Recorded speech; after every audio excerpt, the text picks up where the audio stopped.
भगवान शिव को देवों का देव कहा जाता है, जो संसार के सबसे प्रमुख देवता माने जाते हैं। भगवान शिव के जीवन से जुड़ी जानकारियाँ अलग अलग पुराणों और धार्मिक ग्रंथों में दर्ज है, पर साथ ही साथ भगवान शिव से जुड़ी कई लोक कथाएं भी सुनने को मिलती है। इन कहानियों में हमें भगवान शिव की अलग अलग पत्नियों का जिक्र मिलता है। तो भगवान शिव ने किए थे कुल कितने विवाह, क्या है भगवान शिव के विवाह पीछे की कहानियाँ, जानेंगे हम आज के वीडियो में, तो अंत तक जरूर बने रहे। और अगर आप हमारे चैनल पर नए हैं तो चैनल को सब्सक्राइब अवश्य करें और नीचे दिए गए बेल आइकन को दबाना न भूलें, ताकि हमारे नए अपडेट्स आपको मिलते रहे। भगवान शिव की पहली पत्नी का नाम था देवी सती। सती माता प्रजापति दक्ष की बेटी थी, जिसने भगवान शिव को पति रूप में पाने के लिए कठोर साधना की थी। बहुत मुश्किलों से भगवान शिव ने सती देवी से विवाह के लिए हामी भरी, पर दक्ष प्रजापति को ये विवाह कभी पसंद नहीं आया। दक्ष प्रजापति ने एक विशाल यज्ञ का आयोजन किया, जिसमें दक्ष प्रजापति ने जब सभी देवी देवताओं को अपने यज्ञ में बुलाया तो उसने भगवान शिव को शामिल नहीं किया। अपने पति के इस अपमान से दुखी होकर माता सती अपने पिता के पास पहुंच गई, पर दक्ष ने सबके सामने उनका और शिव जी का अपमान किया, जिससे आहत होकर सती माता ने यज्ञ की अग्नि में कूदकर आत्महत्या कर ली। जब इसका पता भगवान शिव को चला तो उन्होंने भयंकर हाहाकार मचाया। वीरभद्र भगवान शिव का रौद्र रूप था, जो भगवान के गुस्से से पैदा हुआ। वीरभद्र ने दक्ष के यज्ञ में जाकर भयंकर विध्वंस मचाया और राजा दक्ष का सिर काट दिया। भगवान शिव इतने अधिक दुखी थे कि वो सती माता के मृत शरीर को लेकर घूमने लगे। तब भगवान विष्णु ने सती माता के शरीर को कई अंशों में बांट दिया और अपने सुदर्शन चक्र से सारे अंग इधर उधर छितरा दिया। जहाँ ये अंग गिरे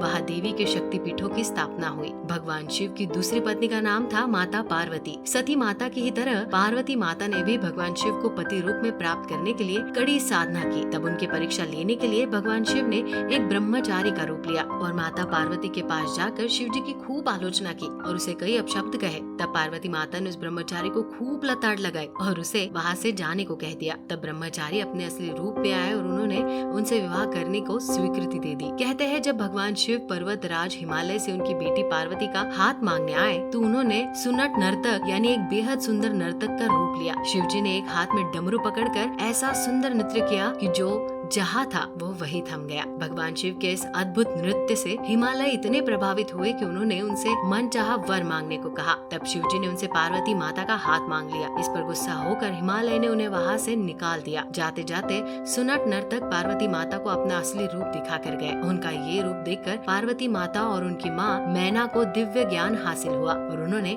शिव जी का विवाह पार्वती से करने का निश्चय किया। ये भी कहा जाता है कि भगवान शिव का अघोरी रूप देखकर पार्वती की पुत्री मैना देवी बेहोश हो गई थी, पर देवताओं के समझाने पर दोनों का विवाह संपन्न हुआ। दोनों की दो संतानें हैं, गणेश जी और कार्तिकेय। कई जगहों पर पार्वती के लिए उमा देवी का भी जिक्र मिलता है। वहीं कुछ जगहों पर उमा देवी को भू देवी की बेटी माना जाता है। इन कहानियों के अनुसार उमा देवी सती का अवतार है और कश्मीर के अनंतनाग क्षेत्र में ये आज भी एक नदी के रूप में बहती है और ओंकार की आकृति बनाती है। शिव जी का अगला विवाह गंगा माता से हुआ था। कहा जाता है कि गंगा स्वर्ग से धरती पर आई थी तो भगवान शिव ने उन्हें अपनी जटाओं में रखकर उनका संरक्षण किया था। तब भगवान विष्णु के कहने पर भगवान शिव ने गंगा माता को अपनी पत्नी के रूप में स्वीकार किया, क्योंकि पार्वती और गंगा दोनों हिमालय की बेटियां कही जाती है, इसलिए इन दोनों को बहन भी माना जाता है। हमें एक कहानी ऐसी भी मिलती है जहाँ गंगा का शिव जी के इतने पास रहना पार्वती माता को पसंद नहीं आया। उन्होंने गणेश से इसका हल निकालने को कहा। गणेश जी ने गौतम ऋषि से प्रार्थना की, जिसके बाद गौतम ऋषि शिव जी के पास जाकर उनसे याचना करते हैं कि कृपया गंगा देवी को दक्षिण भारत में भेज दीजिए। शिव जी ने उनके अनुग्रह को मानते हुए गंगा को दक्षिण भारत में भेज दिया। कालिका पुराण के अनुसार भगवान शिव और काली माता का भी विवाह हुआ था। कहा जाता है कि जब शिव जी साधना कर रहे थे तब तो कामदेव ने उन्हें अपने बाणों से उनके भीतर प्रेम जगाने का प्रयास किया, पर उनका कोई भी प्रयास काम नहीं आया। देवी कामदेव को देख रही थी और उनके इस प्रयास से काफी प्रसन्न हुई, पर शिव जी का जब तप भंग हुआ तो उन्हें भयंकर क्रोध आया और उन्होंने अपनी तीसरी आँख खोलकर कामदेव को भस्म कर दिया। उनके राग को देख देवी बेहद दुखी हुई। देवी ने कामदेव की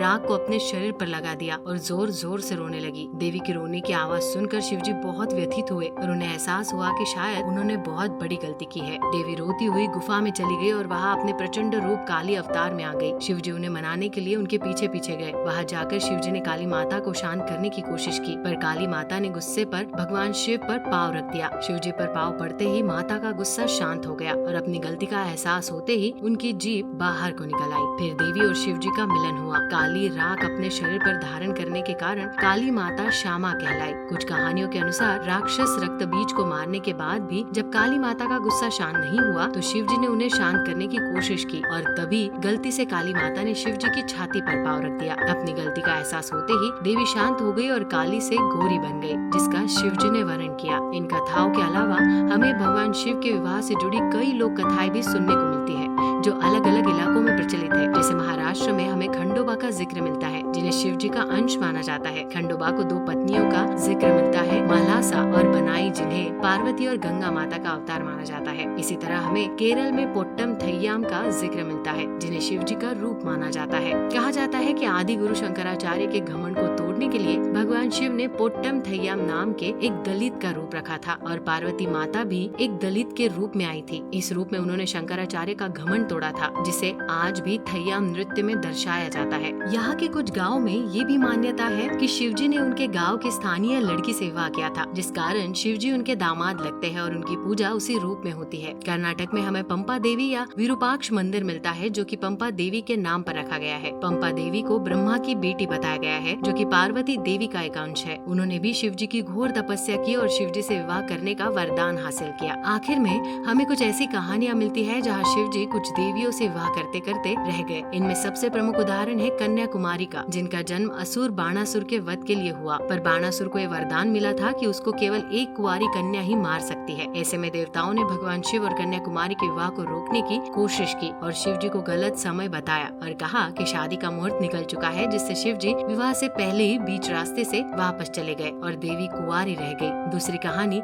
हमको विष्णु भगवान के स्त्री रूप मोहिनी से मिलती है। कहते हैं कि भगवान शिव मोहिनी के रूप पर इस कदर मोहित हो गए थे कि उनका पीछा करते हुए वो दक्षिण भारत पहुंच गए। कहते हैं कि उनके वीर्य से कर्नाटक में सोने और चांदी की खाने पैदा हो गई। आखिर में शिव जी और मोहिनी ने मिलकर एक संतान को जन्म दिया और उन्हें भगवान अयप्पा कहा गया। तो ये थे भगवान शिव के अलग अलग विवाह से जुड़ी कहानियाँ। तो कैसे लगी आपको हमारी जानकारी? हमें कमेंट सेक्शन में जरूर बताइएगा। ऐसी सच्ची और रोचक जानकारियों के लिए हमारे चैनल पर बने रहिए।